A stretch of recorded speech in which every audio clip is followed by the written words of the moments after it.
Megastar Chiranjeevi అంటే రెండు తెలుగు రాష్ట్రాల్లో తెలియని వాళ్ళు ఉండరు. తెలుగు ఫిల్మ్ ఇండస్ట్రీలో ఆయన పేరుకు చాలా క్రేజ్ ఉంది.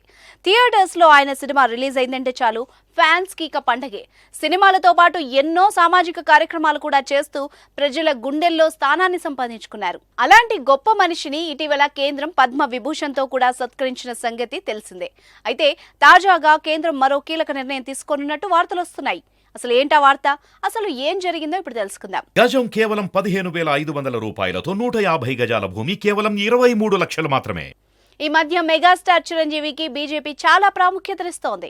తెలుగు రాష్ట్రాల్లో ఆయనకి ఉన్న ఇమేజ్ ను వాడుకోవడానికి ప్రయత్నిస్తోంది. ఏపీలో అల్లూరి సీతారామరాజు విగ్రహం ఏర్పాటు సభలో చిరుకు ప్రధాని మోదీ ప్రాధాన్యతనివ్వడం, Indian film personality of the year 2022గా ప్రకటించడం, అయోధ్య రామ మందిరానికి ఆహ్వానించడం, ఇటీవల పద్మ విభూషణ్ పురస్కారం ఇవ్వడం చకచకా జరిగిపోయాయి. ఈ పరిణామాలన్నింటినీ గమనిస్తే పక్కా ప్రణాళిక ప్రకారమే మోదీ చిరంజీవికి ప్రాధాన్యత ఇస్తున్నారని రాజకీయ విశ్లేషకులు అభిప్రాయపడుతున్నారు.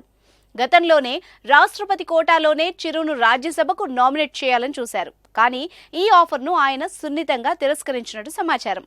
త్వరలో లోక్సభ ఎన్నికలతో పాటు ఏపీ అసెంబ్లీలో ఎన్నికలున్న నేపథ్యంలో బీజేపీ అధిష్టానం చిరంజీవిని ముందు పెట్టి రాజకీయాలు చేసేందుకు ప్లాన్ చేస్తోంది. అందులో భాగంగానే మెగాస్టార్ చిరంజీవిని రాజ్యసభకు పంపించాలని బీజేపీ పెద్దలు నిర్ణయించినట్టు వార్తలొస్తున్నాయి.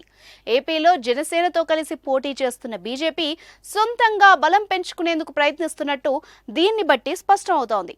అందుకే చిరంజీవిని పెద్దల సభకు పంపించేందుకు ఏర్పాట్లు చేస్తున్నట్టు సమాచారం.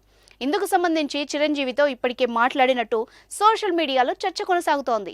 ఒకవేళ చిరంజీవిని రాజ్యసభకు పంపాలంటే ఎక్కడి నుంచి పంపిస్తారనేది కూడా చర్చ కొనసాగింది. బీజేపీకి యూపీ నుంచి దాదాపు 10 రాజ్యసభ స్థానాలు గెలుచుకునే అవకాశం ఉంది.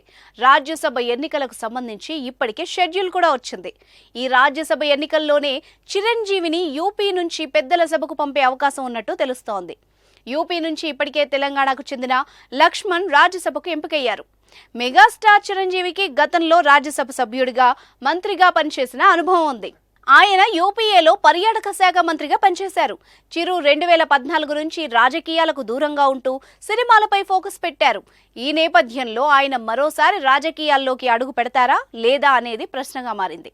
అయితే ఈ ప్రతిపాదనను మెగాస్టార్ చిరంజీవి ఎంతవరకు అంగీకరిస్తారనేది తెలియాల్సి ఉంది.